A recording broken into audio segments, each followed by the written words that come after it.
Oh, there it is. You tried. Zane tried to catch me talking about masturbation for the Catch you. I start of try to this. stop you. That's really more like I'm really just trying to do anything other than to end your constant stream of masturbation talk. That's all I talk about. That's what you always have to censor me. People don't know how much editing goes into these videos, but That's whenever right. I'm talking about what I'm doing in that IHOP bathroom, there's a lot more details that don't make it into the show. It's also if people have been wondering why you started muting yourself so often during broadcasts. Yeah, no, it looks like he's hitting the hookah there, but That's what you think, but there are some other errant sounds I don't want you to hear. exactly. That camera only goes so low. That's right. All right. On that note, God. Hello. We're only 8 minutes late, Zane. We do this 1 p.m. Central Time, right? Yeah, totally. Perfect. We're almost on schedule. Welcome everyone to the UFC Auckland MMA Vivisection with me, Zane Simon, and my co-host Connor Rebish. We are here to talk about this fight card, which is stacks up pretty favorably against that Gustafsson Teixeira fight card from a couple weeks ago, which means that it looks terrible. Now, the Gustafsson Teixeira fight card ended up exceeding expectations and being merely fine, but I think this one actually is likely to be even more fun overall. Like that, yeah. Pretty much every fight is at least one action fighter. And as you said before, none of them are good enough to not make the kinds of mistakes that tend to lead to fun fights. Yeah, there aren't a lot of fighters on this card who are so good or so dominant that I worry about them like turning this into a one-sided blanket fest. No. And we got we have like a couple prospects, couple fun journeymen. The whole main card, I think, will be a fun watch, even though it's 6 fights long and will undoubtedly go past 2 a.m. in the morning where I live. But, it should be okay. But if you can't get up for this card, if you're not excited for it, like, you should absolutely not be disappointed in yourself. There is nothing even remotely resembling name value or divisional relevance other than the main event, which is kind of depressing if we're being honest. Yeah, the main event, I as a longtime fan of Mark Hunt, thinking about the potential of him losing this fight does not make me happy. Not at all. All right, on that note, we're going to kick things off here in the lightweight division on Fight Pass. Thibault Gouti versus Dong-Hyun Kim in the battle of at least one dude that I'm really super surprised is still in the UFC. Yeah, that is true. What you can say for both of these guys, fitting the theme that we just laid out, both have been in only exciting fights. Thibault Gouti very quickly finished in his UFC debut by Teemu Packalén, very quickly finished in his most recent fight by Chad Laprise, and had some surprisingly good moments in his fight with Olivier Aubin-Mercier, who's, seeming like he maybe never will really get the hang of the striking game. That is basically what he does. He is a functionally sound offensive boxer and doesn't really have much else. He's got good combinations, fairly accurate with his punches, and if he can withstand the punch, he is certainly determined enough to keep going. He had a really back and forth fight with Anton Kuivanen just before getting into the UFC. So he's definitely mentally tough, but seems to be fairly fragile. And I think that's going to be the deciding factor in this fight against Maestro Dong-Hyun Kim, not to be confused with Stun Gun, who has been in nothing but wars in the UFC, except for his most recent fight, where he fought really smart and clinched up and kind of wore himself out. It wasn't really a good looking win over Brendan O'Reilly. Yeah. But, it was an intelligent win. I don't think he's going to be able to fight that way against Gouti, whether he wants to or not. I think Gouti's going to get in his face and come after him with punches. And I think it's going to force Maestro into fight or flight mode. And when that option comes up, we know which one he tends to choose. I think it's going to end up being a brawl after a couple of minutes. And I think that kind of fight has to favor Kim. So I'm going with Maestro by first round KO. Yeah, I mean, it either could force a brawl, which favors Kim because he's more durable, or it could just be leading into Kim being a better offensive wrestler and putting Gouti on his back and working him over on the ground, which also favors Kim. Yeah, I mean, he was pretty unremarkable on the ground before coming to the UFC, but it was almost like a Yoel Romero situation where it seemed like he just stopped caring about judo, which he has a black belt in. And in that last fight, he looked pretty good in the clinches until he got really, really tired. Yeah, and I mean, I think part of that too is just that he really is all offense, no defense with everything. So, it's if you can put him on the ground, then yeah, he looks pretty unremarkable. But if he can force takedowns, he does a lot better. Yeah, very good point. Yeah, it's nothing you didn't say there. Gouti, especially just not having an amazing chin, only boxing, which makes him pretty predictable, and then not having any head movement or really focused defense. It just, even being a decent offensive boxer, like he gives way too many opportunities to get himself hurt. Basically, imagine if Marco Polo Reyes was less powerful and less durable. Yeah. And that fight under those circumstances would have been a first round KO probably for Maestro Kim. Yeah. So odds on that bout, Kim, this is a little weird, frankly. Kim started at minus 185, and there was a big spike recently, just a few hours ago, bringing him up to minus 116.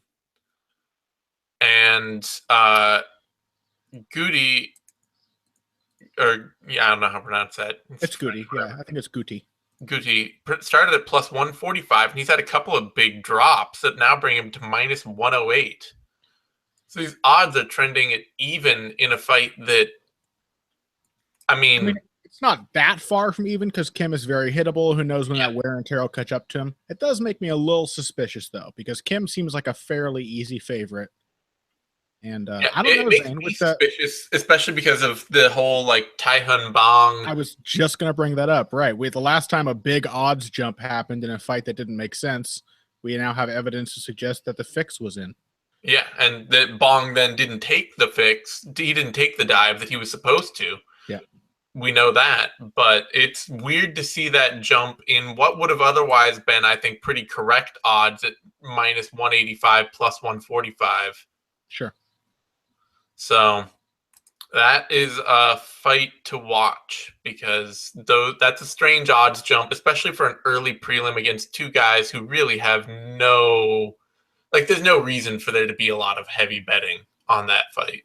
You wouldn't think so. Yeah, you wouldn't think so. So that's actually kind of a weird start to the card, honestly. I don't know what's going on there. That surprises me. Now that we've said this, Gouti is going to get a first round KO. Now that we've made him out to be a very deserving underdog. I mean, he hasn't won a UFC fight against really unremarkable opposition. It's not the kind of thing where it's like we're crapping on a guy who really has been making strides and has been, has all the tools he needs to go on a run. We're talking about a 30-year-old dude who who lost to David Tamur on tough, then beat Anton Kuivanen, and then has lost to Timu Pakalin, Olivier Aubin-Mercier, and Chad Laprise, and has done so really decisively in all those fights. So Dong Young Kim is, he's no worse than Timu Pakalin. Frankly.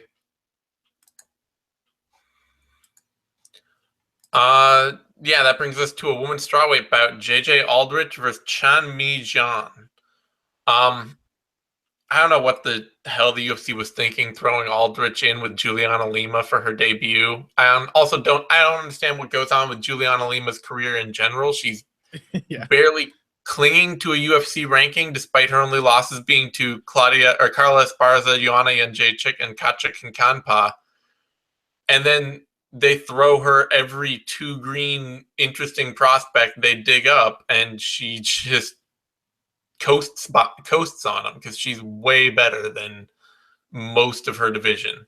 She's strong and well-rounded, and that's pretty much enough to go against a lot of these really green She's fighters. also one of the best technical offensive wrestlers at strawweight. Like, just being that is way too much for most fighters. Yeah. So if I recall Aldrich, correctly, I think Aldrich stepped in on really short notice for that fight, so I think she was a replacement. Yeah, she might have been for that one. Let's see. She signed with the UFC for fight. Aldrich was a late replacement for Lima's original opponent, Tatiana Suarez, who's a better fighter, but that's a much more reasonable one though, like wrestler versus wrestler. Yeah, but it's also another, it was another UFC debutante for Juliana Lima. Yeah. Anyway, Aldrich is a good, patient, solid, like she's kind of Thibault Gouti at women's strawweight, a fine boxer who marches forward, and she's durable. She's especially durable. I mean, it helps in a division where people don't tend to have a lot of punching power. And she's a solid offensive working pressure fighter, just the kind of fighter that's going to come after you, bully you, not a really complex, diverse game, but a patient round-winning game for the bottom of the strawweight division at the moment. And she's fighting someone that's a mess. Jeon, to me, like, she's the kind of fighter, all of her best offense comes when she has a hand on somebody. Like, she is a complete mess in open space, in any kind of space. And then she's an okay brawler when she's in dirty boxing range. But her grappling game and her striking game and every other part of her game is a complete aggressive mess made for fighting people who don't know how to fight. Like, that's what it comes down to. Aldrich, unless Aldrich just cannot handle a bad head and arm throw, she should have every ability to stay on her feet and outwork Chen Mijian with better, more powerful, more well-reasoned punches. Chen Mijian is just likely going to try to rush her and then end up in the clinch where she throws a lot of really, she throws hard in the clinch, but it's not with a lot of technique. It's a lot of just sloppy kind of flailing, trying to get somebody to go away quickly or try to take her down so that she can work a grappling game. And I don't see any of that having any success. It's certainly a more reasonable matchup for Aldrich as a really green young fighter. Yeah. I'm going to slightly disagree with you, though. Not that Jeon is really a lot more technical than you've said. She's wild. She's a brawler more than anything else. But I do have questions about how Aldrich will respond to that, being as inexperienced as she is, because one of the really big problems for her against Juliana Lima was avoiding the clinch. Anytime Lima wanted to step forward, she would get in the clinch. And when Aldrich would pressure, she would often walk herself into the clinch. And I do think that in that range, you kind of have to favor Jeon just because of the crazy pressure, the elbows. Aldrich is not much of a clinch fighter. She's not, but Chen Mijian has no physicality to her game at all. She has no strength. Power. She hits hard. She has a little bit of power that she throws, but she has no physical strength to her ability to fight in the clinch. Like, she's fighting the worst athletically trained women and cannot bully them. Yeah, that's definitely true. But how much athleticism does JJ Aldrich have? How strong? I think she's a lot more. I think she's a lot stockier and stronger. Yeah. Okay. So I'm going to agree with you. I think that Aldrich will get the win here just by being a little more technical, but more precise. But I can actually see an avenue in which Jeon really gets to her, because I think in a matchup between two really inexperienced fighters, the one who is comfortable being crazy aggressive often has the advantage, because, like, if that's the way you like to fight, it doesn't take any extra discipline to do that. You know what I mean? Like, this is what has got you picking Alex Nicholson in like half his fights. well, but you know what I mean? Like, Nicholson is. I do know that kind of pick against a certain kind of fighter. Like, I think I might have picked him against Devin Clark because I was like, Devin Clark's really inexperienced. How's he going to deal with that craziness? Yeah. And it turned out that he got caught. Yeah. And Jeon, she's got power and those elbows and wild looping punches. She likes to just rush into the clinch. She's definitely going to eat some leather on the way in. But basically, I think the burden is on Aldrich to maintain discipline, whereas I think Jeon, who's already comfortable just eating punches and going crazy, is just going to do what she does anyway. Well, there's also a question of how long Chan Mi-jeong can actually fight with somebody who isn't just going to crumble in front of her. Yeah, that is I wouldn't trust the way she fights. I wouldn't trust her cardio passed around. And Aldrich is fairly composed. She's coachable. She has the bearing of a more experienced fighter, but not necessarily all of the technical reactions. She's still, as we said, very green. So I think it might be messy at first. Yeah. And there's definitely a window of opportunity there for the Korean, but I do think that Aldrich will eventually take over. Yeah. It's just the way she fights, it's too much built around really bad opponents for me to have a lot of faith against actually even reasonably physical and well-trained opposition.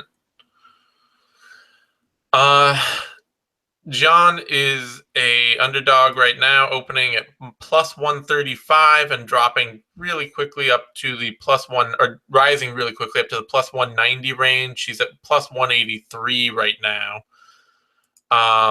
And Aldrich opening at minus 175 and dropping quickly into the minus 230 range. And that's where she's staying pretty much, which I think that's totally reasonable. They're both a little too green for the odds to skew much wider than that, even though I think Aldrich has a lot more advantages heading into this fight. That's fair. That brings us to the FS1 prelims and a welterweight bout: Kiichi Kunimoto versus Zach Ottow. What a fight! Yeah, God, I can't wait for this one.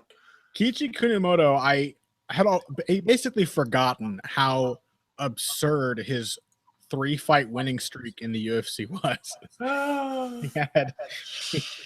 He had a I can hear myself through your mic really loud all of a sudden. Not sure why. I'll mute. He had a DQ win due to illegal elbows over Luis Dutra Jr. He got a very shocking submission, which was well done, over the now we know extremely inconsistent Daniel Sarafian. And then, having just rewatched it, absolutely robbed Richard Walsh of a decision in a fight that easily would have been given a 10-8 round in the first round, where it scored by today's slightly updated standards. And frankly, I think that fight probably could have been a 30-26 for Richard Walsh. Like, Kiichi Kunimoto did not win that fight. And then he just got kind of styled on by Neil Magny. He's as game as they come, man. He is extremely tough. He has a ton of heart. We saw that in the fight with Richard Walsh. He definitely worked his way back into it. He made it a lot more competitive than it had any right to be after the way that first round played out, when he was dropped like 3 times and bloodied and battered and just dominated from bell to bell.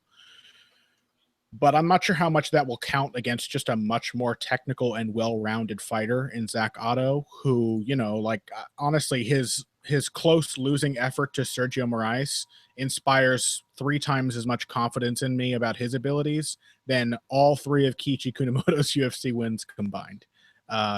He's got a decent work rate, not amazing, but he keeps volume out there. He's got good timing. His punching form is fine. He can take a shot. He can stop a takedown, and he can score a takedown if he needs to. I just really think he has every advantage in this fight. I don't think he's going to dominate Kunimoto, because I just don't think that's Otto's style. I think it's going to be a fairly slow one. This is probably going to be one of the more cautious and lackluster fights on the entire card. But I do think that Ottow will get the win. And in fact, I think that just by being accurate and taking advantage of the fact that Kunimoto has just been beaten up by everyone he's faced in the UFC except for Daniel Sarafian, I think he may actually get a TKO just by virtue of accuracy and precision. So I'm actually going to go with Ottow by like a 2nd or 3rd round TKO. Yeah, I always said that Kunimoto's fight with Rich Walsh looked like Kunimoto's girlfriend threw a bottle at a Slayer concert, and then Kunimoto was the dude, had like pushed into fighting the dude that she hit. That is perfect. Richard Walsh, the diehard Slayer fan. Yeah, Kiichi's girlfriend, however, was the one who wanted to go. exactly. Like, he's not really. He would have much rather been at the NSYNC concert. Yeah. He really did not. Because he always, that's the thing too about watching him fight, he always looks so terrified. Yeah, but you can say this: the man must love his girlfriend, because he did not go down easy. No. He's really durable. Part of that is because he's really defensive when he fights. He's always on the back foot, always looking for ways to stay out of trouble.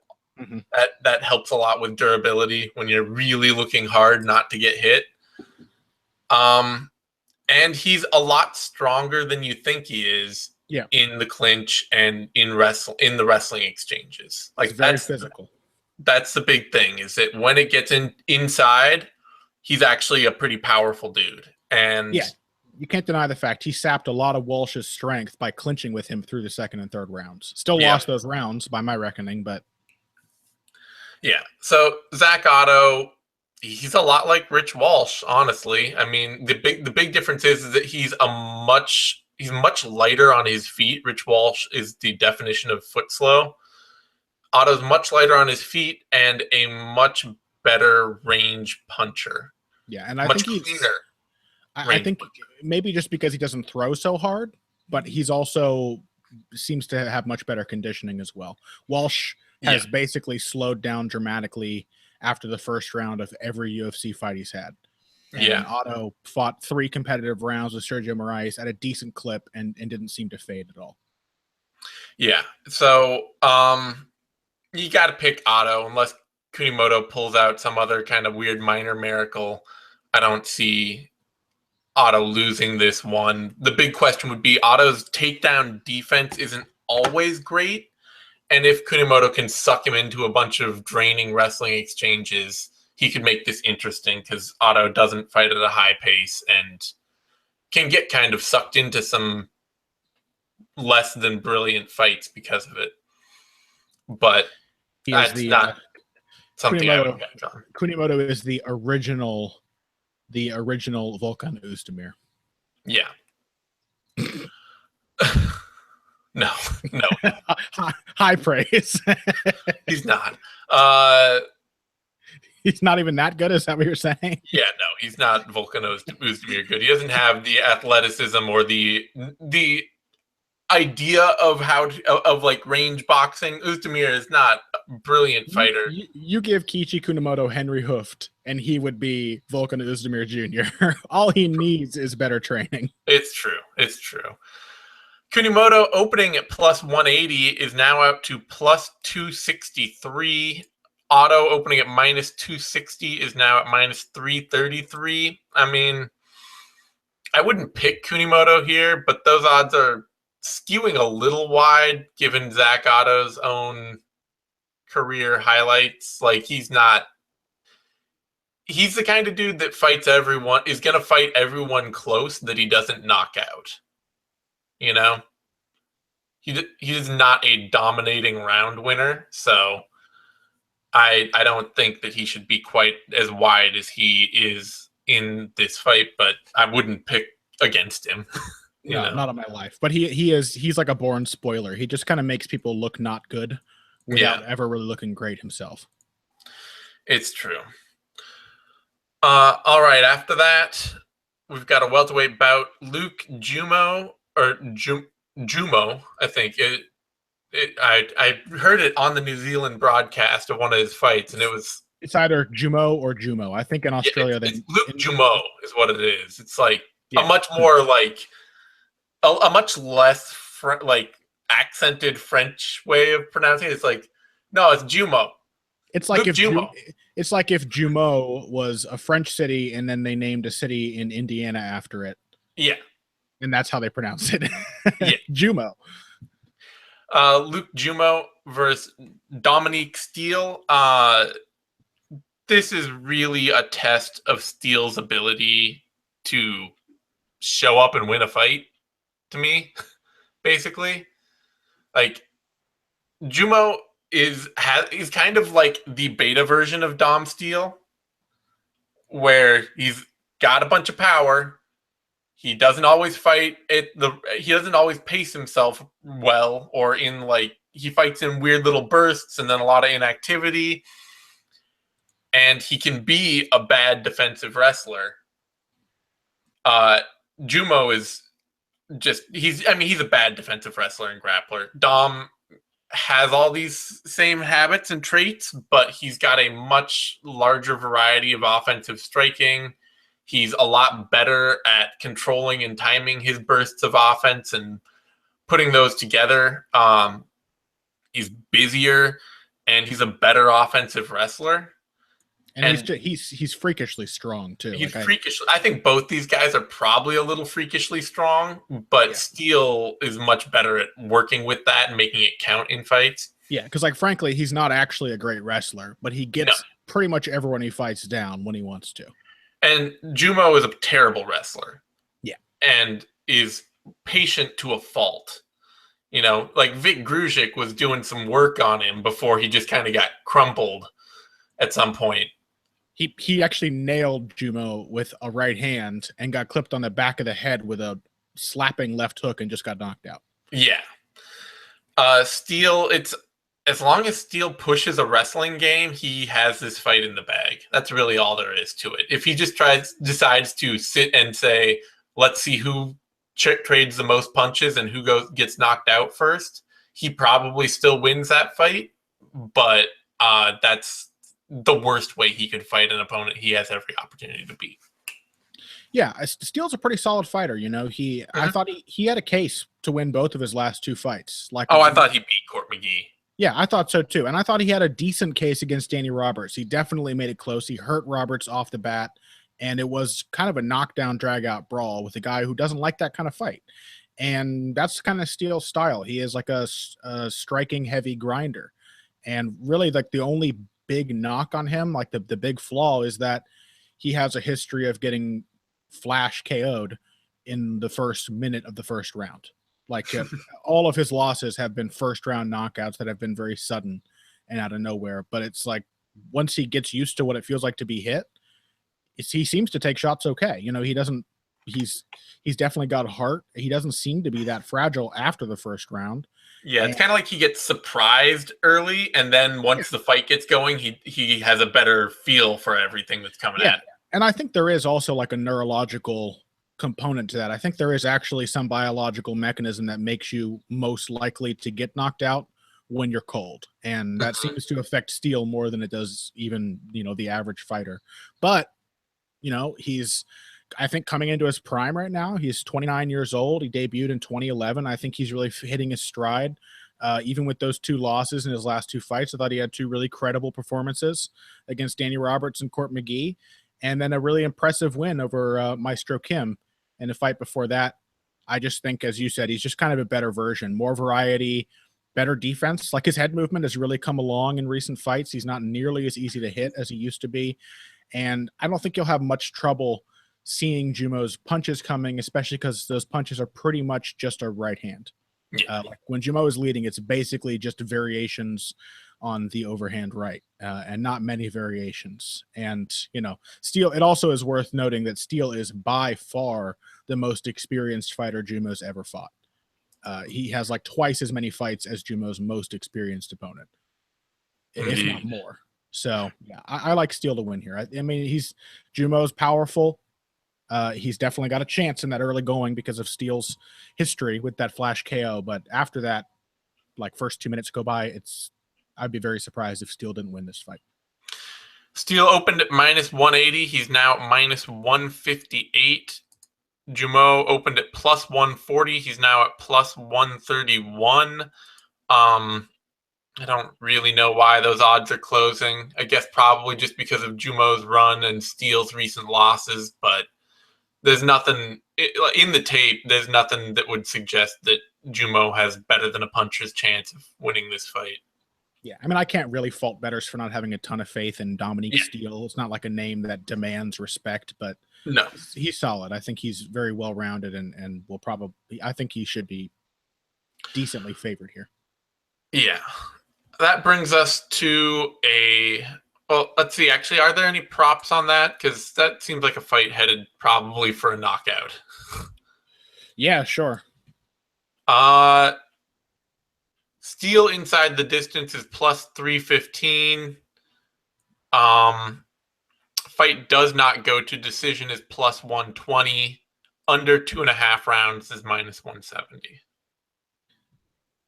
Has Jumeau ever been knocked out? I mean, he hasn't fought great opposition, but yeah, he's fought really bad opposition. But let me see. I can't remember now. He's got 3 losses. They came a while ago, and he's only there's one unknown loss to Jacques Marsters, but otherwise he's been choked out by Jake Matthews and Li Jinglong. Yeah, basically the 2 decent people he's fought. Yeah. So he hasn't been knocked out, but the way he got stung by Vic Gruzic, like Gruzic hit him with a head kick. Vic Gruzic head kick. Yeah. To hurt him early in that fight. Yeah. I think Steele inside the distance is maybe not a bad bet. Let's see. That brings us to flyweight John Moraga, Ashkan Mokhtarian, and is this me? This is me, no, I think. Right? This is you. What the hell to make of Ashkan Mokhtarian? There is hardly any footage of him out there that is recent. What exists is like 4 years old, and then one clip of a very uninspiring, sort of lackluster ground and pound TKO in his most recent fight. He's athletic, like he seems strong, seems to have some decent power. He's also fought nobody of note. Even the guys he's fought whose records look like they might be respectable, you go and click on like their Tapology or Sherdog page and you see that they have also fought nobody of note. So he's basically a can crusher who crushes cans that crush other cans. Like it's really difficult to get a read on how he's going to look. You've got to favor John Moraga here. I mean, John Moraga has had some uninspired performances lately, but I actually thought he comported himself pretty well against Sergio Pettis. He just got caught by a really aggressive, much more precise and more powerful striker, but he also nailed Pettis with some really big shots in the first round of that fight before getting staggered, and he showed his toughness and his experience, his composure. He came back, and I thought he won. I can't recall which, but he won either the second or third round over Pettis. So he fought his way back into it against what you have to imagine is a more dangerous, much more fluid opponent than Ashkan Mokhtarian. So I've got to go with John Moraga. I think even at his worst, he still stands to be a tough test for like an inexperienced debuting fighter. And if he shows up looking even as good as he did in the Sergio Pettis fight, or better like he did against a similar fighter in Willie Gates, then he could really impress. Yeah, I mean, I think what we saw in the Sergio Pettis fight is actually it's also a good sign to me, because it showed to me a John Moraga who finally took away some real lessons from his losses to Matthias Nicolau and Joseph Benavidez, which is that you can't just sit and wait for your opportunity to come and expect to win those fights. Like that Matthias Nicolau fight is abominable. He never should have lost that fight. And he lost. He just watched Nicolau for the whole, for 3 rounds. Which is not to say that he didn't deserve to lose. It's just that it was a fight he should have been able to win. Yeah, it was a fight he should have been able to win. And he just watched Nicolau for 3 rounds and got pot-shotted with little shots all fight. It was terrible. And in the Pettis fight, he came out and he was aggressive. And it turns out that he's not as good a striker as Sergio Pettis. He's a bit of a predictable headhunter when he has to lead. But he actually went out and tried to create some offense, and he made the fight a scrap, and he made it difficult. Yeah. It turns out there is actually footage of Ashkan Mokhtarian's Rebel FC3 fight against Hong Yang Yao. I saw that one, yeah. from 2015. So that's only a couple of years old. Yeah. And I can assume that's reasonably what we're going to get out of him. Uh-huh. And it's terrible. It's not great. It's bad. It's like what Mike Perry looked like in his pre-UFC fights, but like less athletic, less powerful, like the kind of stiff, like all the markings of just inexperience and sort of not great coordination, you know? And more to the point with like Perry was all about, Perry, even in his inexperience and in his really woodenness, he still showed this ability to select just like he had a very limited game that he used in really appropriately. Like he used his limits really appropriately. This does not look like this dude, Ashkan Mokhtarian. The biggest problem that I saw, you see straight away is here he is fighting some guy on the regional China scene and gets taken down immediately. Like the first thing he does is get tagged up because he's waiting around with his hands down and his chin up and no signs of any head movement or striking defense or footwork or anything like that. So he gets tagged a couple times and then immediately taken down and getting worked on from bottom. He won by heel hook. Like, none of this is a good sign. That's not going to happen against John Moraga. Yeah. I will do some terribly humiliating act if Ashkan Mokhtarian heel hooks John Moraga. Yeah, Moraga is not, he has a problem with consistency where he will just drift because he's looking for opportunities and he's not great at leading and he wants to counter. He wants people to come to him and give him openings that he can jump on. But if he pressures Mokhtarian, if he tries to wrestle him at all, which Moraga does really reasonably well, then I expect Mokhtarian to go down and Moraga to be all over him. Yeah. I don't see anything out of Mokhtarian's ground game, and I don't see anything out of his striking defense that suggests that if Moraga goes after him, he's not going to eat punches. So this is UFC just went through Australia and just decided to pick up all the dudes who can't wrestle a lick and throw them into this card. And see, let's see what happens. Volkanovski is here, though. Volkanovski is here. Yeah, Volkanovski, they picked him up, and he's legit. We get one legit Australian wrestler. Yeah. Everybody else, this sweep is what I'm talking like. Just this, like the guys debuting on this card, just all seem like they can't. Like they're just not ready at all. Mokhtarian is trending reasonably close. He started at plus 170, had a massive drop to plus 118, and is now riding right around plus 138. That's slowly been drifting back up. Moraga opened at minus 230, jumped to minus 152, and is now trending back out to minus 165.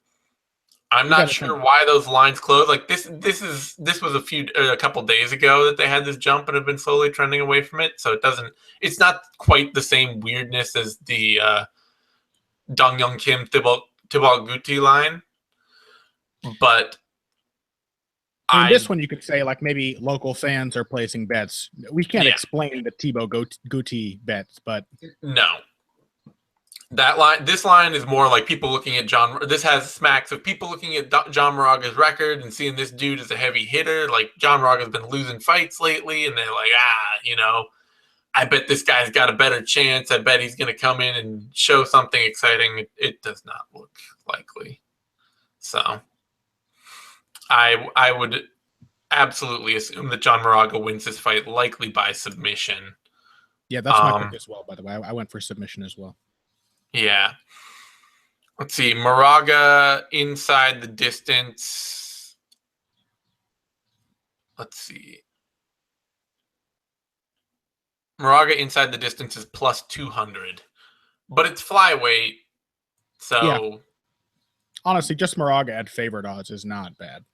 Yeah, just Moraga at like minus 150 range feels like I would be really surprised if Mokhtarian won this. Moraga his only knockout is a cut stoppage, and he's otherwise he was submitted by Demetrius Johnson, and that's his only submission loss. Those the only two ways he's been finished is a cut stoppage from John Dodson and a submission to Demetrius Johnson.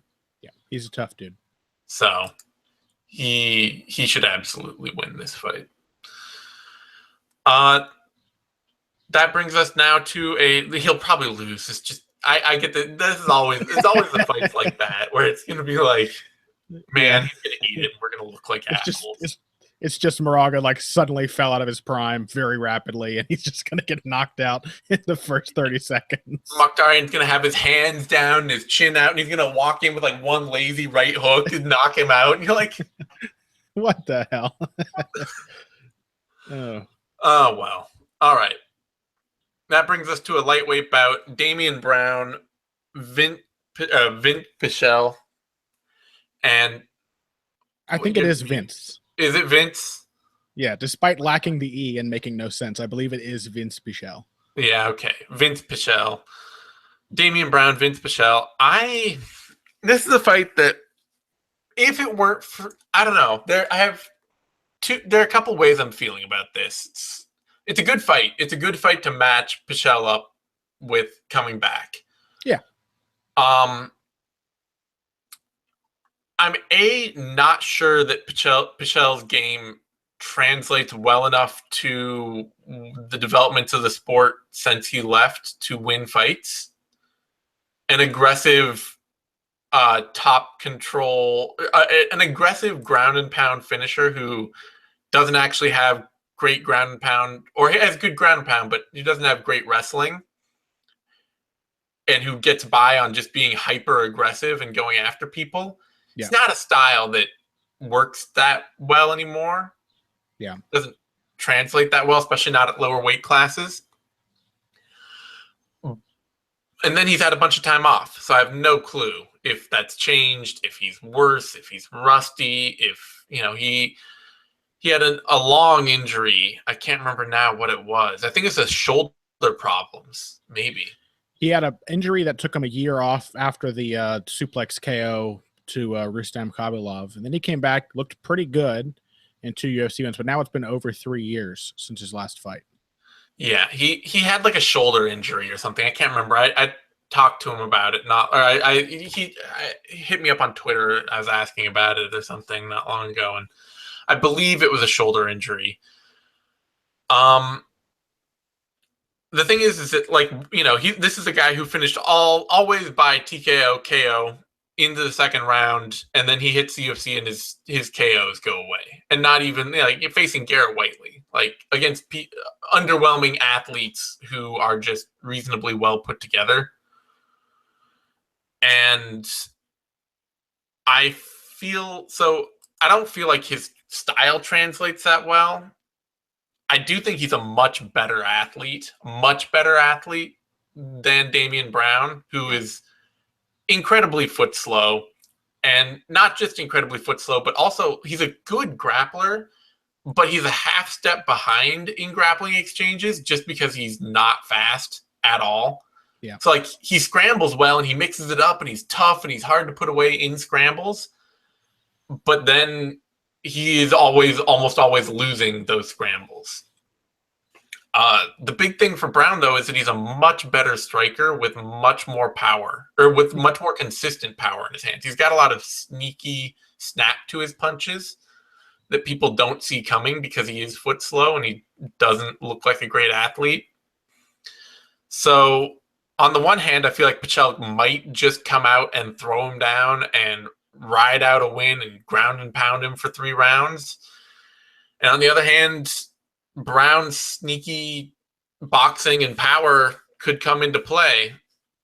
I'm going to lean Brown on this just because I don't trust Pichel's top control to keep him in top position enough to get those to win that fight, just to ride out a win. But Brown may just be completely athletically overwhelmed. I'm going to trust his sneaky boxing and power punching to pick up a win. Maybe not by knockout or anything, but maybe just landing the better shots in rounds where he gets taken down. So it could also be like Pichel kind of robs him of a win by hitting enough takedowns to overcome getting cracked a few times. Yeah. I'll be honest. I was pretty impressed by Damien Brown's last fight against John Tuck. He got a bit of a lucky draw in that, John Tuck gasses easily and gassed pretty badly after the first round of that fight, or just became really reluctant. But I think some of that has to, be attributed to Damien Brown as well. I think he got Tuck really shy because of his counterpunching. He nailed him with some really good right hands as Tuck was trying to come in. He used feints to get off the fence.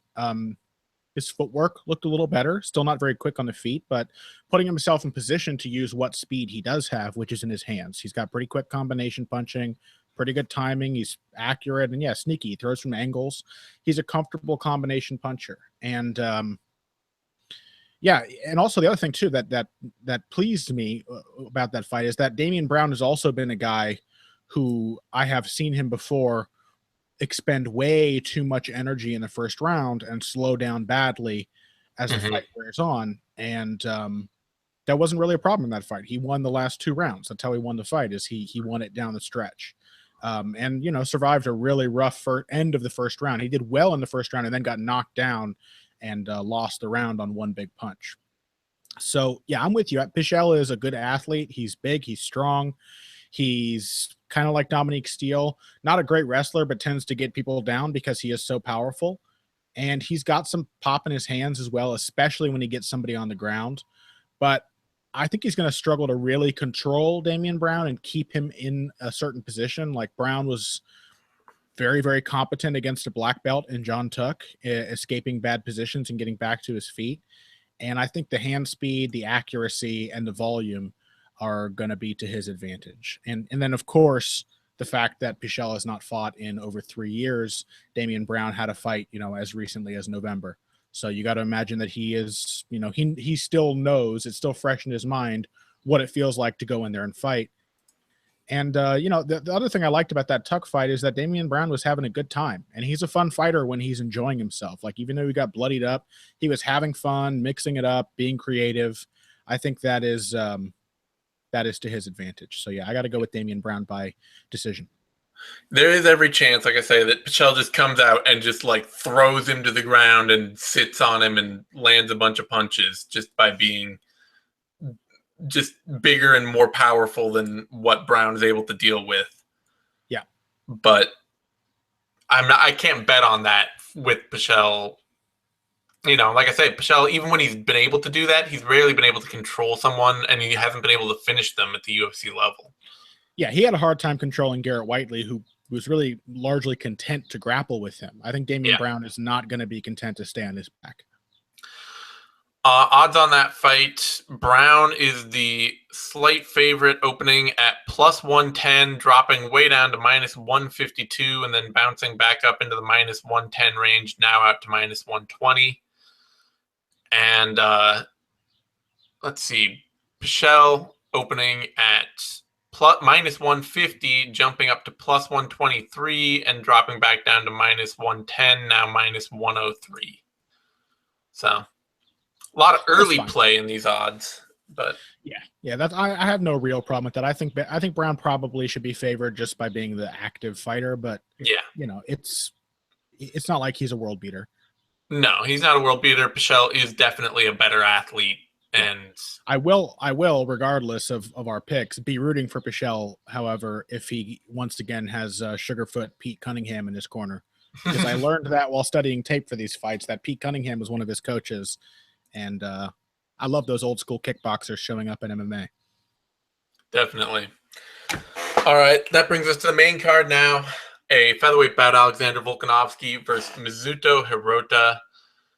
And let's see. That's me? Yep.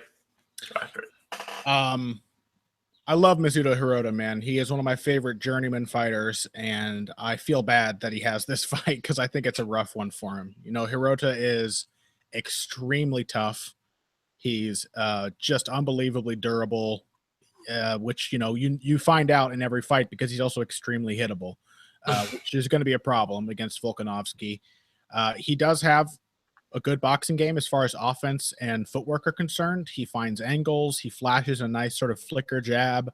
He hits the body very consistently and has good accuracy. And yeah, if he needs to, as we saw in his fight with other Japanese fighter, Teruto Ishihara, as we saw in that fight, if he needs to, he will walk through fire to land some punches. He is absolutely game. And has, you know, despite it not being very glamorous numbers-wise, has a really respectable record in terms of who he's fought. He has fought kind of a who's who of, like, international lightweight fighters. But Volkanovski really seems to be sort of a phenom. He's, I mean, the numbers he put up in his fight. I have him here, actually. In that fight with Yusuke Kasuya. Let's see. He threw 76 strikes and hit 3 takedowns in 2 minutes, which is absurd. Most of that ground and pound, but he is not a bad striker on the feet. Fairly limited, but he's got a good counter right hand, and he pursues the takedown relentlessly. Hirota stands to give him some problems because Hirota's a good scrambler. He's very difficult to hold down, has been throughout his career. Good defensive wrestler, like good first layer and good scrambling to go behind it. But Volkanovski is kind of that Cain Velasquez breed of ground striker where he doesn't mind you moving around if it means he can hit you in the transition. And I really have a feeling that now at like 36 years old, after 12 years and like 27 fights, that Mizuto Hirota, the guy who's never been knocked out, might be set up for his first KO loss here. I really think that Volkanovski is going to pour it on early. And I think I brought this up the last time we talked about Volkanovski as well, but you would have concerns that he'd be a fighter who gasses because of how crazily aggressive and how much output he shows in the first round. But he's been to the 4th round twice in his career. He's been to the 3rd round a few times. The evidence suggests that he can pull back and go the distance if he needs to, which he may need to here. Again, Hirota is insanely tough and will make it a fight if he gets the chance. But I just have this feeling that he's not going to get that chance. I think Volkanovski is going to knock him out in the 1st round. Yeah, Volkanovski reminds me a lot of, he's kind of like an Aussie Gregor Gillespie. Sure, you know? Yeah. Where you see the way he fights and like how much energy he puts into fighting. You're like, oh, he's going to get tired. That dude can't keep fighting like that. And then it's just like, he's never going to stop wrestling, this man. Yeah. He will never stop.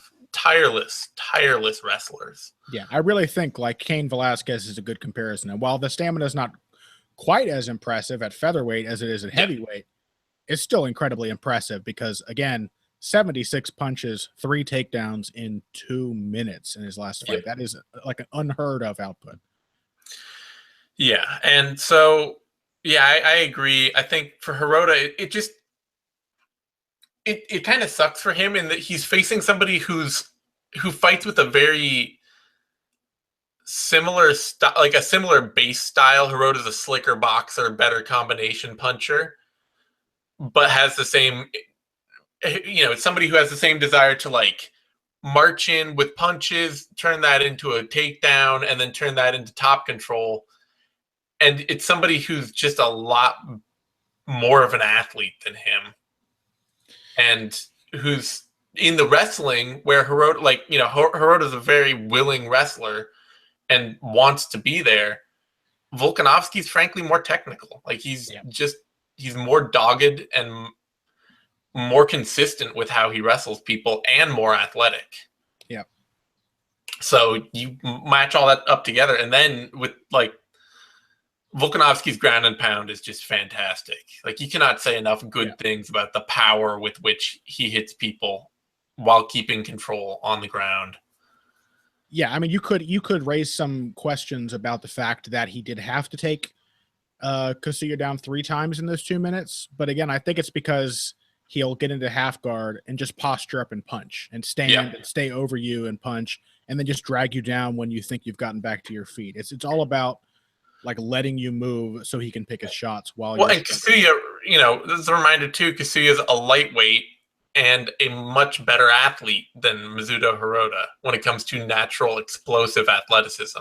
Hirota is the, he's the plodding, reasonable, but not exciting guy who gets after it, who works harder, who does more, who stays on people. He's not a dynamic fighter in any way. No, he's a marathon runner. Yeah. And Volkanovski's kind of a bigger, more powerful marathon runner. Yeah, well, he's like a sprinter who runs marathons, Yeah, it's kind of insane. So I am looking forward to that. And I agree, it could be Hirota's first knockout loss of his career. Especially like in that Cole Miller fight, he got dropped by a pretty weedy right hand from Cole Miller that just kind of, landed. Cole Miller landed one good shot and it dropped Hirota, who then, he fought right back through it. But Volkanovski's going to be throwing a lot of power. And Cole Miller was checked out of that fight badly. And he got dropped and staggered about a half dozen times against Ishihara, Yep. And neither Miller nor Ishihara are as consistent about pressing a game as Volkanovski is. Yeah. Odds on this fight, Volkanovski's coming in as a big favorite, opened at -300 and was floating around there until today, when he dropped to -420 and is now out at -446. Hirota opening at +220, and then, as of today, jumping up to +329, now up to +338. It could maybe be a little closer. Hirota's very experienced. He's got more power than you think he does. Like, he definitely gets your respect if you give him the chance. But, yeah, I mean, we both agree Volkanovski should be favored. Yeah, he's also, it also does not work in his favor that he's not much of a finisher. His two recent knockouts were soccer kicks and punches over Kyu-Hwa Kim, who knows, and then a knockout of Masakazu Imanari in 2014, which is not impressive. Which is legit, but that is the way that Imanari loses. Yeah, until then, you'd have to go all the way back to Sengoku in 2009 for his next knockouts. Yeah. And even those weren't against, they're against decent opposition, Kidoka and Ishida, but yeah, it's not. And then you have losses as recent as Rodrigo Dom in 2013, who beat him. Yeah.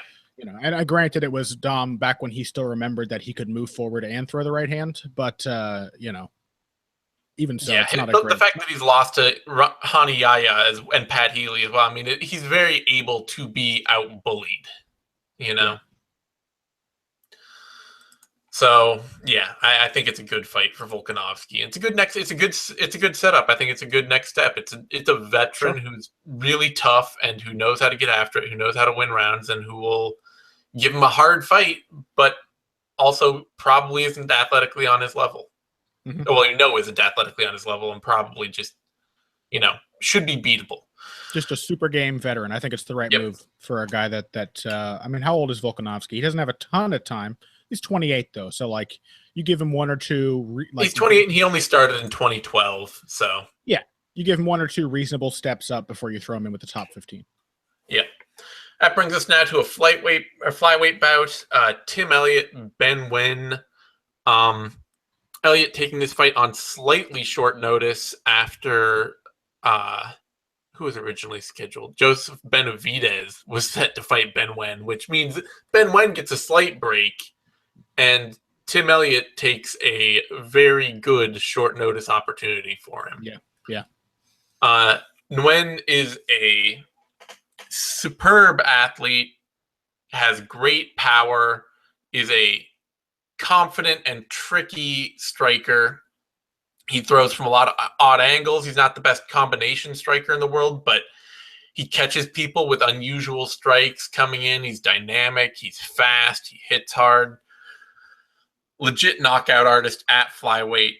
He's also not a good wrestler or grappler and makes some real bad decisions on the mat.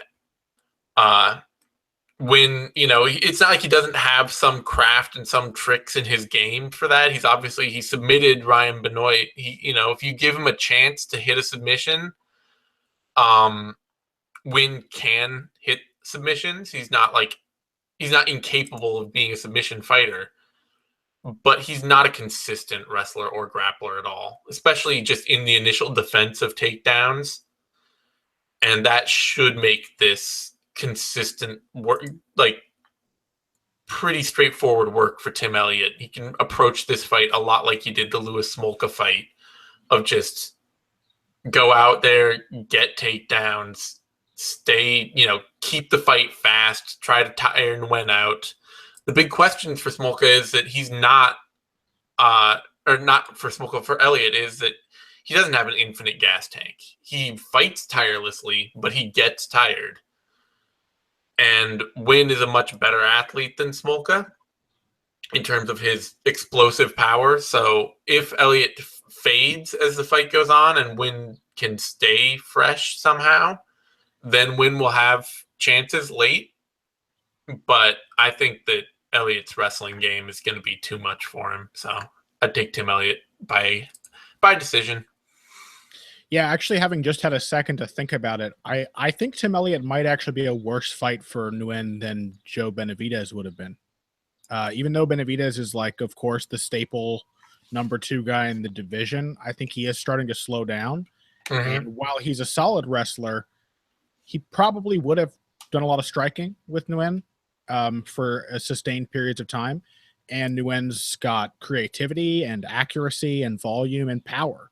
He's a very, very capable kickboxer. So he may have actually had some good chances. In this one, he's probably not going to have a lot of chances until significantly later in the fight, because Tim Elliott is legitimately one of the best takedown artists in the division. Speaking of Joe Benavidez, he got him down 3 times in the space of 3 minutes, which nobody else can do that. Not even Demetrius Johnson can get Joe Benavidez down that quickly and that frequently. His control is not great. He's all about the scrambles, but with the kind of decisions that you pointed out that Nguyen was making in that fight with Louis Smolka, then Elliott's just kind of a better version of Louis Smolka as far as scramble heavy grappling. That's just sort of his game. Nguyen, the big opportunity here for Nguyen is the fact that Elliott has a hard cut to make 125. He talked about going up to bantamweight after the fight with Demetrius Johnson, and then I guess changed his mind. But he's got a hard cut. He's got a big frame for the division. He's not a small man. And you add to that the fact that it's on short notice, and that if he doesn't finish Nguyen has the capability to make him work.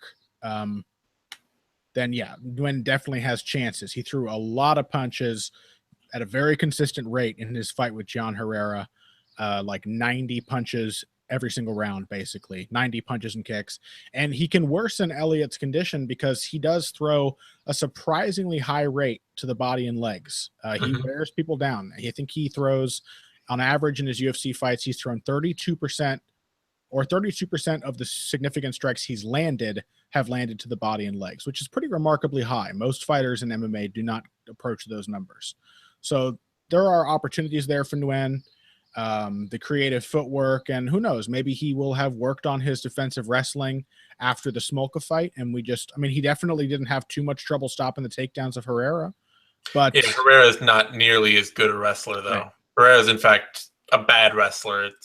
And coming from his small camp has been one of his biggest problems, is the consistency of form and technical form.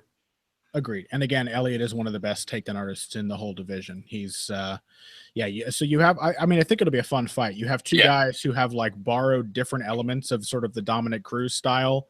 Nguyen, or more maybe Nguyen is a ripoff TJ Dillashaw, the weird little bumps and stance switches, the creative footwork, but it all goes towards striking. And then for Elliott, has some striking acumen, but mostly it's more like Cruz's wrestling game, where all that weird footwork and head bobbing sets up takedowns. It's hard for me to imagine Nguyen stopping those with any consistency. And even if he has a good 3rd round, Tim Elliott's very tough. He's very scrappy. You got to think that if Elliott banks the first 2 rounds, he's almost guaranteed the win. Yeah,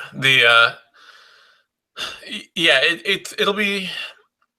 I don't expect either of them to finish the fight, which means that it'll probably come down to a second round. It could come down to a second round where it's just like, can Elliott keep enough control and do enough damage in his chances and not let Nguyen up to punch him and make the fight more interesting.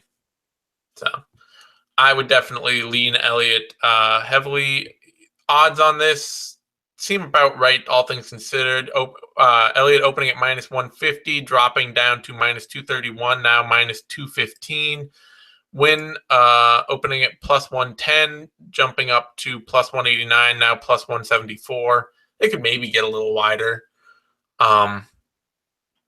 Elliott, even in good fights where Elliott is clearly going to win, he's not a great finisher.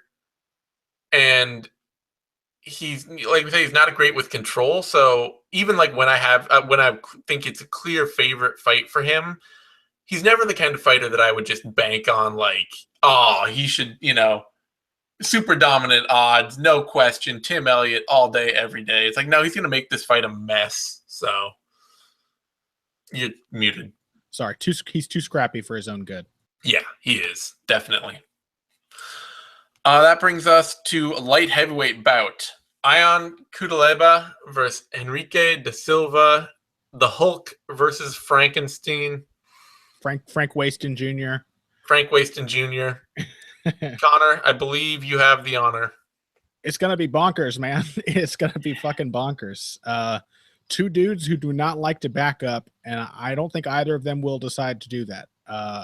Henrique de Silva likes to stand right in front of people, catch punches on his gloves and his forehead, and then respond with big power. Throws some really nasty kicks, has good power in his punches, devastating knees to the body in the clinch. Very, very powerful. And body work is to his credit. You got to think in this fight, he desperately needs that body work, though, because the big difference here that I think is going to decide this one is the two big differences are durability and stamina.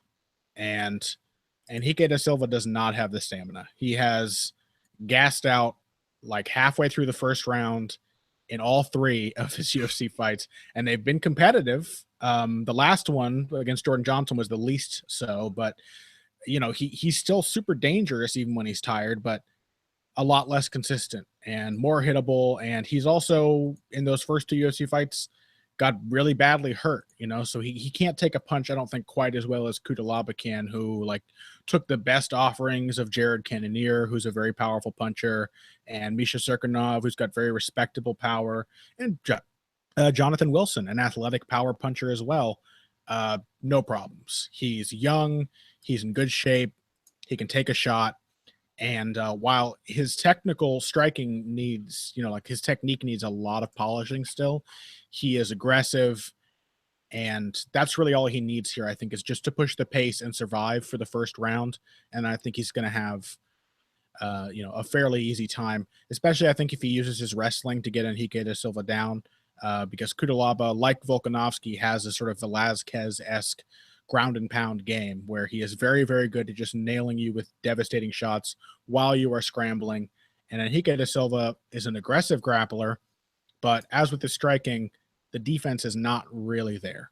So you got to imagine Cutelaba has a lot of advantages. The first round is going to be wild. And the second round, there's still a chance of something crazy happening because that is just how Frank Waston's fights go. But Cutelaba, I think, is genuinely a fighter to watch in the light heavyweight division. I think he has a lot of potential, and this should be a good opportunity for him to sort of gut out a first round and then get a nice, impressive win in the second or third.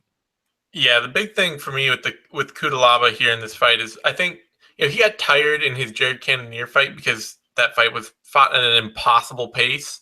Yeah, and also just because he couldn't hurt Cannonier. Like, he just could not make Cannonier stop coming after him. Yeah, the big thing too there is that Cutelaba used his wrestling really well, but Cannonier is a really good defensive grappler.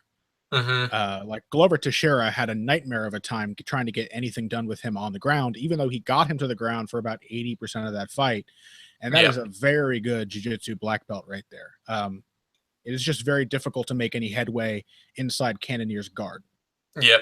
And so Cutelaba, if he's not having that kind of trouble standing with you, like if he's not getting a lot of fire coming back, if he's not getting somebody who can really make him frustrate him, then he seems utterly tireless. Yeah. Like you give him a hill to run down and he will run down it forever. Yes. And Henrique de Silva gives a lot. He's the kind of fighter who he likes to fight his opponents a lot of momentum and then try to snatch victory away in the last instant. I don't know if he likes to. I think he maybe can't help it. Can't help it. It's what he does. This is a dude who is legitimately getting shit kicked by Ildemar Alcantara before coming back and knocking him out at the end of the second round. Yeah, he's legit, man. I sure hope that they don't cut him if he loses this fight. He is so worth watching. He is. He's a ton of fun. The biggest problem for him in this fight, other than the cardio, is going to be that Cutelaba is probably about as good a clinch striker as him. Like Cutelaba has an excellent knee and dirty boxing game from the clinch. It's probably where he's most technical in all of his fighting ability. And that means that Henrique de Silva's best offense standing is going to be trying to go kick for punch range with Cutelaba, at range with Cutelaba, or trying to, go 50-50 in the clinch where he's got an opponent with better cardio than him. So I got to favor Cutelaba here. If Henrique de Silva can get him down, then he could that could make a big difference. But Henrique de Silva hasn't shown much offensive wrestling at this point in his career. Yeah. So that first round though, man, it should be bananas. I mean, it should be Cutelaba wading in, throwing shots, Henrique de Silva getting hurt, throwing kicks and punches, and then hopefully a prolonged 50-50 clinch where they both just trade all the shots they can as quickly as they can. Yep, and I hope to see some ground exchanges too, because de Silva is an aggressive and a pretty surprisingly skilled grappler. He's not defensively sound, but he will try things, and Cutelaba loves when people try things on the ground so that he can have opportunities to hit them. So, yep. Should be a fun fight. Cutelaba is a pretty decent favorite, opening at -210, dropping recently to -280 to now -309. It's a pretty wide favorite, actually. And De Silva opening at +160, jumping up recently to +230 and now +245. I would say those odds are a little wide for light heavyweights who tend to lose fights. Yeah. Who have lost more fights than they've won in the UFC. Agreed. I don't think, light heavyweight, when you get at the bottom of the light heavyweight division, I don't think you should ever be much wider than ±200. Yeah. But I wouldn't bet on Henrique de Silva here, so that's the other side of it. Yeah. Let's see if that what do we got for props? Under a round and a half is +150. Yeah. Cutelaba inside the distance is +100. Silva inside the distance is +519. Which I mean, it's really hard to imagine Cutelaba being knocked out. Maybe submitted, but even then, he's a pretty solid grappler. I don't know, but I don't know. Maybe under 1.5 rounds, like Henrique de Silva. Pretty brief fights. Nah, not that brief though. Like mostly second rounds. Yeah, I wouldn't really bet on it. No, probably not worth touching. I will watch it. I will, I'll watch the hell out of it. All right, and that brings us to a lightweight bout: Dan Hooker versus Ross Pearson. The real question here is Dan Hooker just enough of the right kind of matchup that beats Ross Pearson?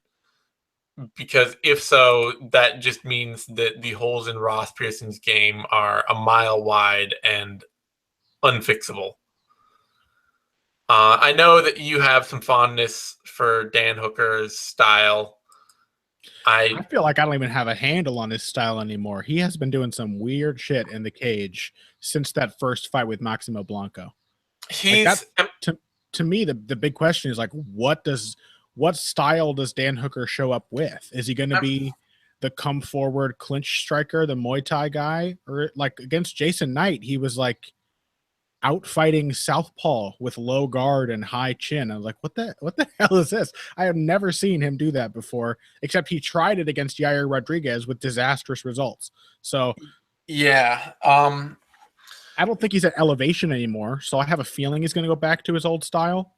But I also have a feeling that favors Ross Pearson maybe more than the outfighting does. Yeah, the outfighting is what would be the is it literally just a magic bullet that kills Ross Pearson every single time? Somebody who a southpaw who stays away from him and makes him come forward. But even Pearson has always been slowly getting better at leading. He's just still not good at it, and partially because he doesn't know that he's not good at it. Yes, he's too willing to do it. Yeah. I still think that leading or countering, he should have Dan Hooker's number standing. Dan Hooker is a crafty grappler, but most of that is with people who just aren't physically able to hang with him, and that's not a high bar. Or that's a pretty low bar, rather. Ross Pearson is definitely very physically able to hang with Dan Hooker. If he just gets out grappled by him, then that's kind of a major knock against Ross Pearson's general well-roundedness of his training at all. Mm-hmm. Yeah. Otherwise, yeah, I mean, it used to be that the hallmarks of Hooker's game were that he's a clinch fighter who's not strong enough to fight in the clinch in the UFC. Yeah. And like hella durable and surprisingly powerful and high output. Like yeah, he made a disastrously bad first round against Maximo Blanco into a very close fight by just being insanely tough and consistent. But that's also Maximo Blanco being like reasonably consistent against Maximo Blanco. Yeah. He was losing pretty handily to Hatsu Hioki before he landed that head kick that knocked him out.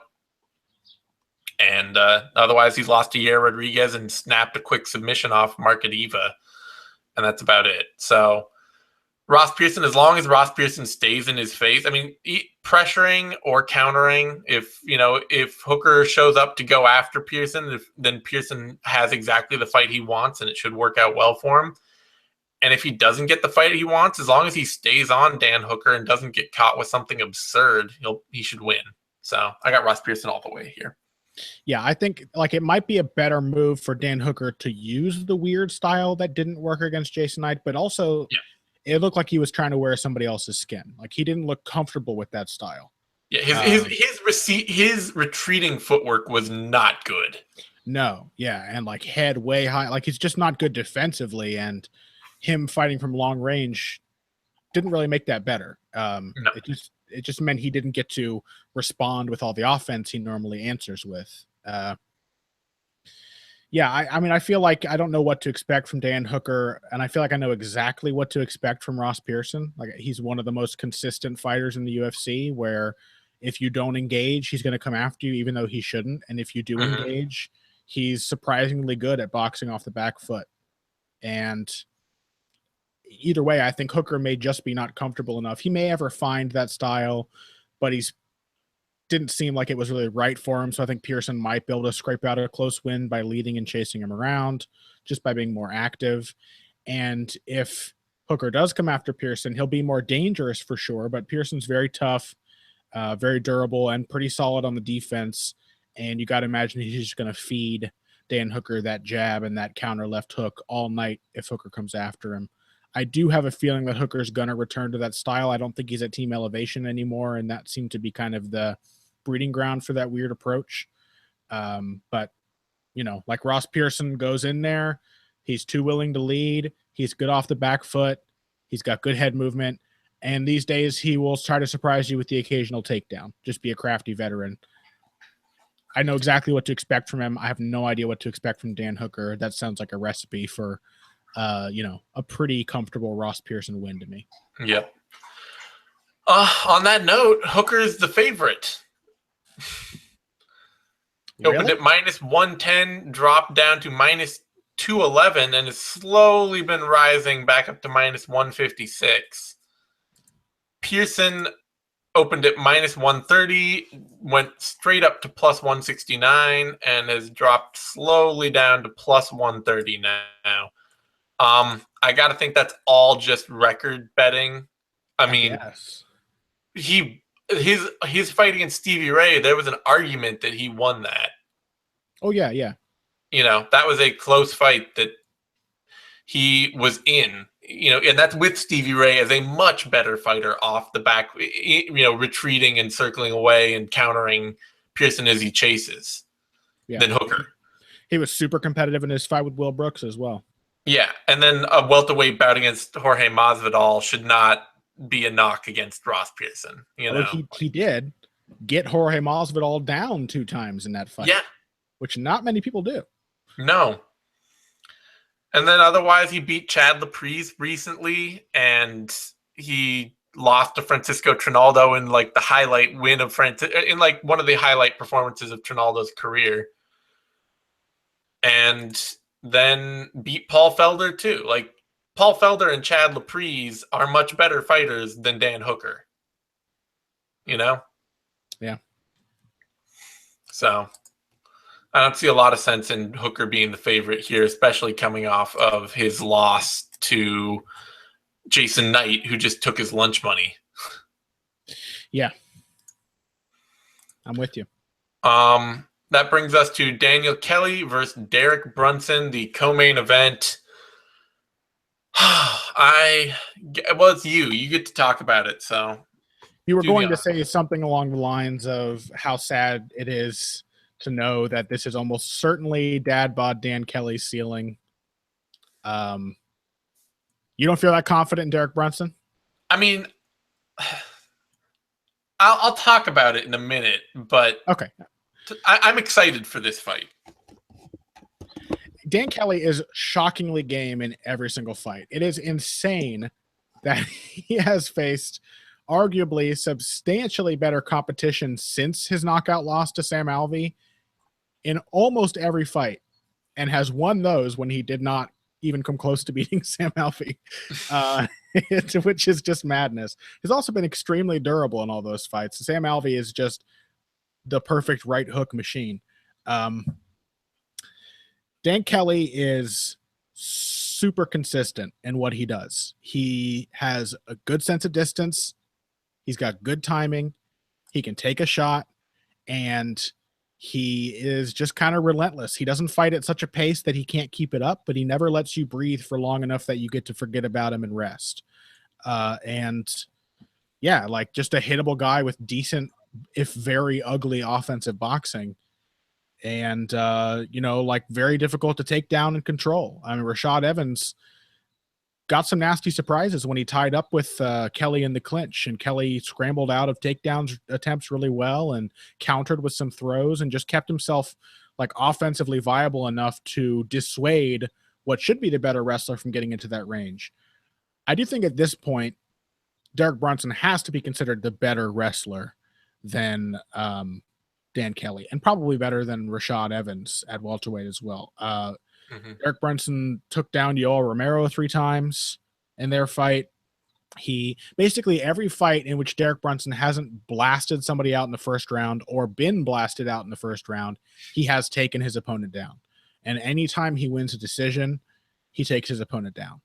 So I do expect to see that. The problem for Derrick Brunson, and this is probably the cause for much of your trepidation, is what the hell do you expect from him as a fighter? Because he's clearly very talented. He's powerful, both with his hands and like physical strength as a wrestler. He's well conditioned. He's got decent footwork when he chooses to use it. And when he also chooses to use it, a varied kickboxing game. He's got some nice kicks and just a good, well-rounded game. He is kind of the picture of like a Jackson Winklejohn journeyman, like the exact idea of what they would like to see is somebody who makes full use of their athleticism while keeping their game very flexible and wide open to little strategic adjustments.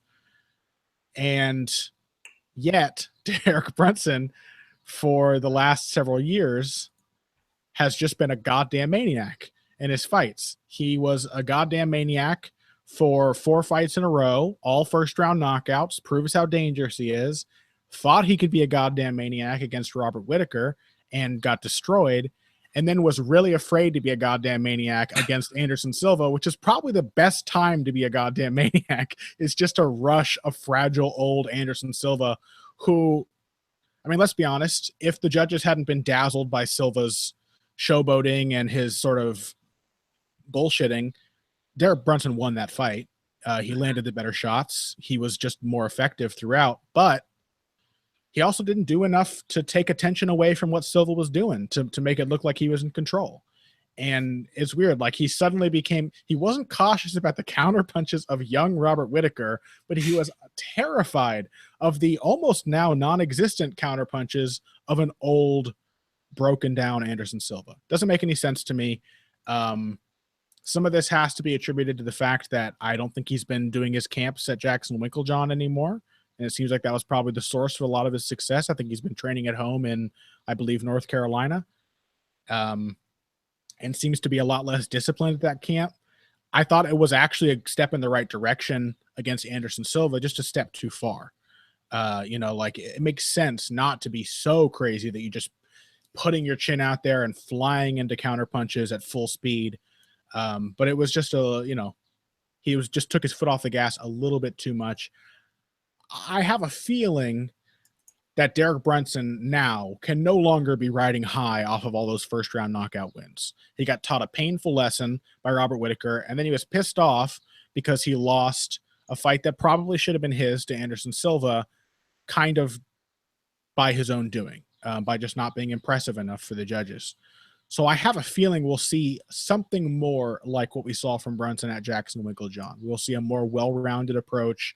I know he can afford to be more aggressive here because Dan Kelly's consistent, doesn't give you space to breathe, but he's not really a dangerous striker.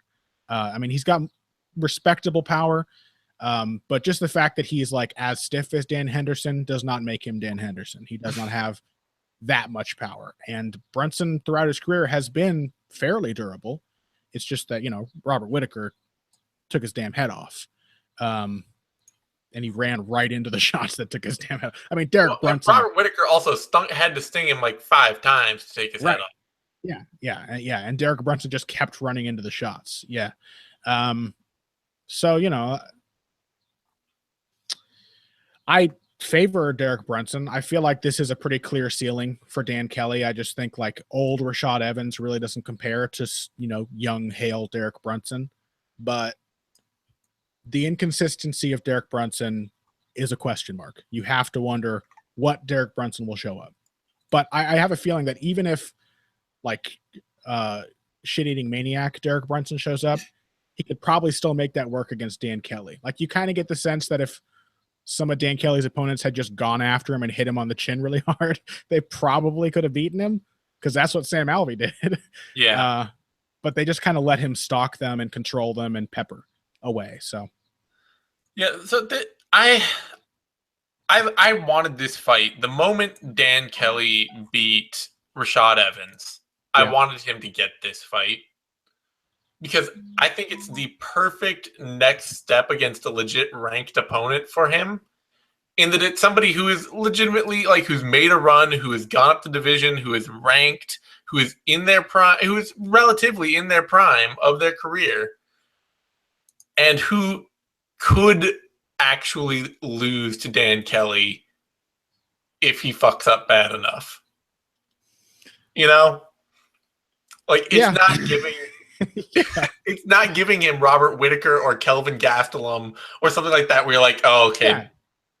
Like, if Dan Kelly's improbable success And by the way, it hasn't been the improbable success of a Kiichi Kunimoto or even of a Volkan Oezdemir. It's been earned improbable success. But if it has to earn him a fight with like a top 10 guy, there is no better choice than Derrick Brunson. Yeah, because Derrick so Brunson, unreliable. I mean, it's the thing like we were talking about with Eric Spicely against Antonio Carlos Jr., where you're like, okay, Spicely has no advantages in this fight except that Antonio Carlos Jr. seems to have some identity issues. And it turned out Spicely didn't have a chance in that fight and that he just gave Antonio Carlos Jr. the exact fight he wanted. But Kelly is going to have a lot better chance with somebody whose identity seems even somewhat more fractured in Derrick Brunson. And the biggest way that I think that Kelly has a shot here is if Brunson can't actually get him down. If Brunson, especially if Brunson comes out flying out of the gate, like just the charging run over you Derrick Brunson, and can't get Kelly down and can't knock him out quickly, things could get really weird. Just really, really weird for him. If he comes out as the super cautious, try and counterpunch, I don't want to make a mistake, Derrick Brunson, then Kelly has a legit shot to just go out there and pressure him and throw combinations and be way more consistent and win. Like, if Brunson can't knock Kelly out, you know that Kelly is going to come out with the same approach round after round with surprisingly fast, surprisingly accurate hands and good timing and make Brunson's job really hard every round. You feel like watching Dan Kelly, you feel like he would end like his 95th round in a row. He would like crack his back and like limp back to his corner holding his like aluminum hip, and then would come out for round 96 and look exactly the same. Like, yeah, exactly. He's super consistent.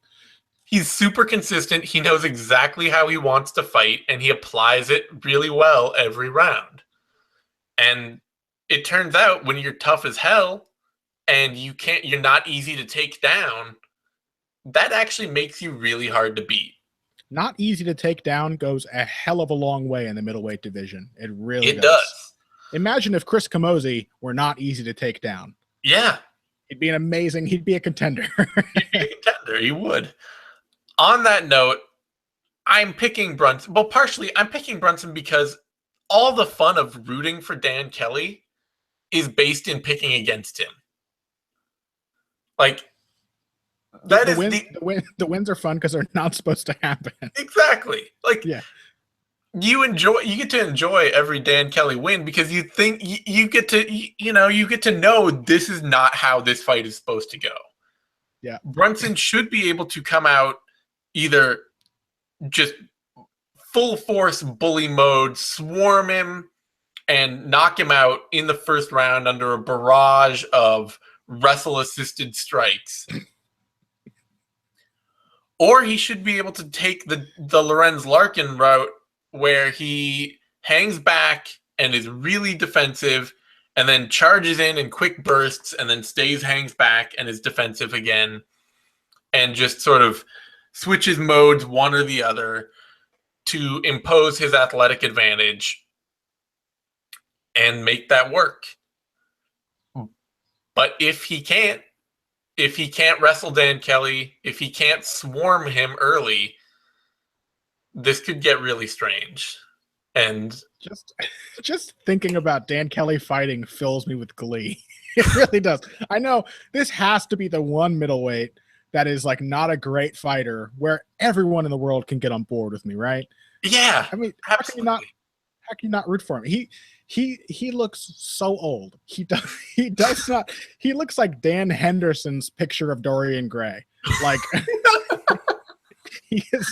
he's younger than Hendo, but he is so stiff. He's so awkward. He looks like he just aches and hurts him so bad to climb the stairs into the octagon. I loved in his last fight, his fight with Rashad Evans, where Joe Rogan was calling it with Dominic Cruz, and Rogan just could not get away from how bad Dan Kelly's knee looked. It's just like, that knee is so injured. He's got it wrapped with tape and then like a brace over it and all this other stuff. And Dominic Cruz is like, I'm sure it doesn't matter. I'm sure he doesn't care. It's fine. No, he has the legs of a wizened old crone. Like, but I can legitimately see Dan Kelly winning this fight. I'm not picking him, but Brunson. But that's why he's going to win. Yeah. Brunson has to actually go out and put it on him. One way or another, he has to, whether it's in short bursts or whether it's in a consistent contained barrage, just a consistent barrage, he has to overwhelm Dan Kelly. If he doesn't, I don't trust Brunson's technical outfighting game at all. Like, I mean, I would if he were still at Jackson Winklejohn, if he looked the way he did against Joel Romero. Like, he was quite a good outfighting kickboxer. Like, pretty damn solid, pretty variable, but we just haven't seen it in so long. No, we haven't seen it in a while. And we saw some nice kicks, I guess, against Anderson Silva, but very tentative.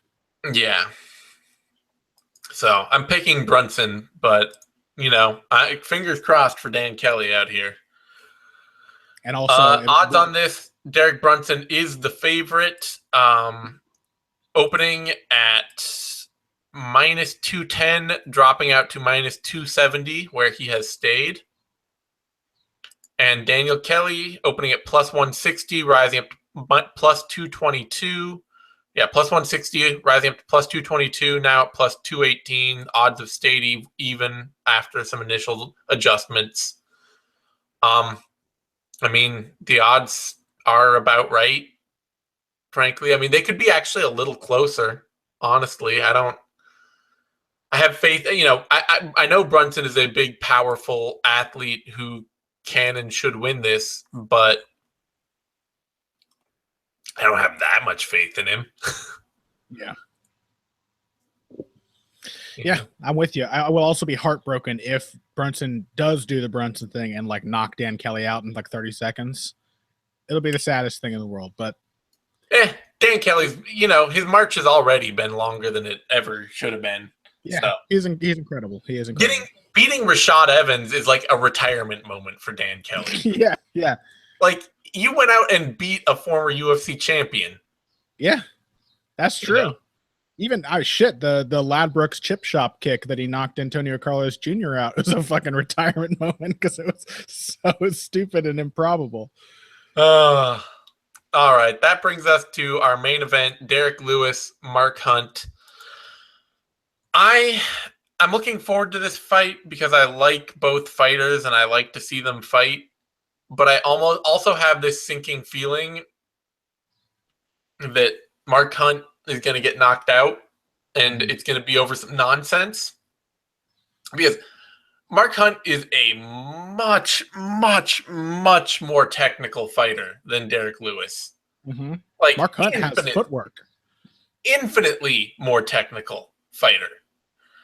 And watching tape even of their most recent fights, like, Mark Hunt should take Derrick Lewis's lunch money.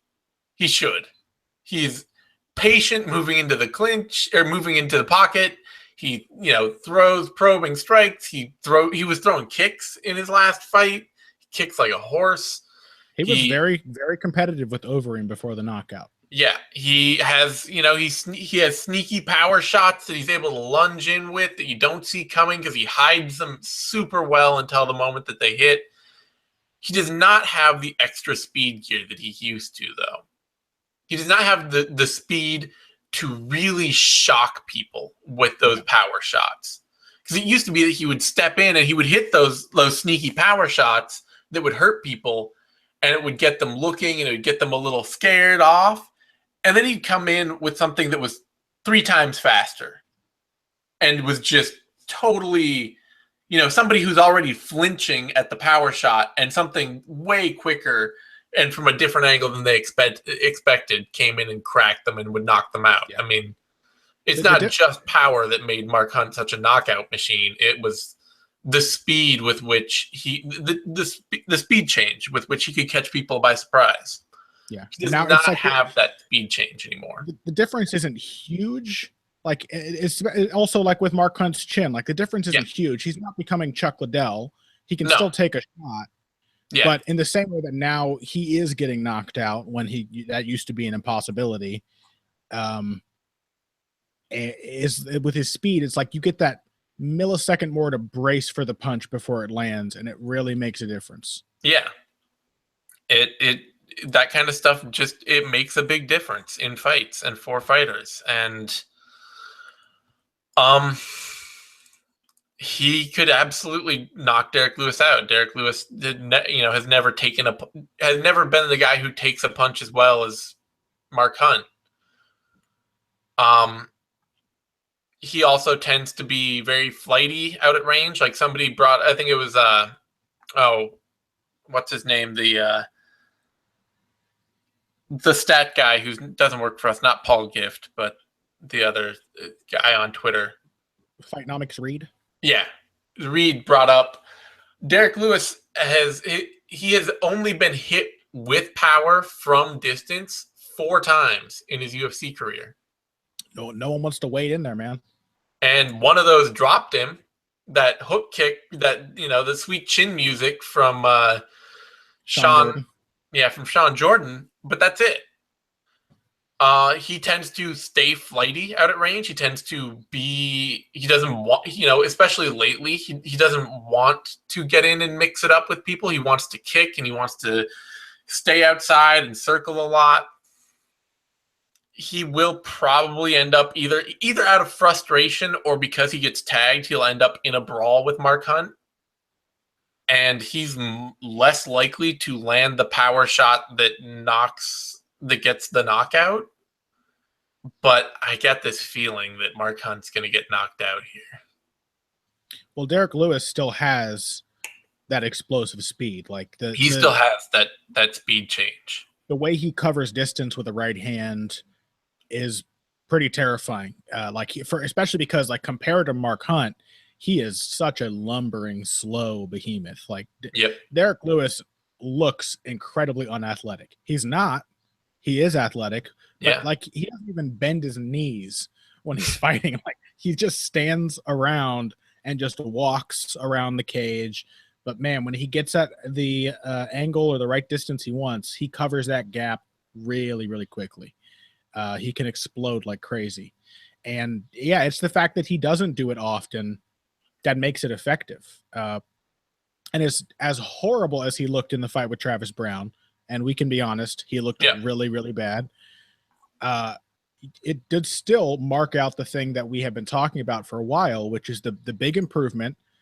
The only really notable improvement, I think, for Derrick Lewis is just him being composed and being calm. Mm-hmm. And just biding his time and waiting for his moment, which is not a great strategy for most fighters to look for that for the hardest hitter in the division. And,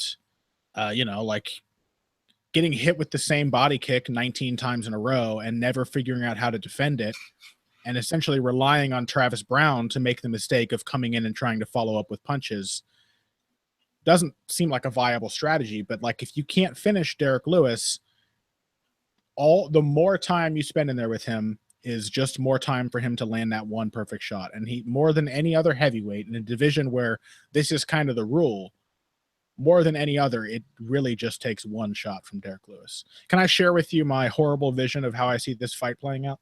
Yes, please. I see Mark Hunt trying to be smart and throwing a low kick and then falling down. And Derrick Lewis just falls on top of him.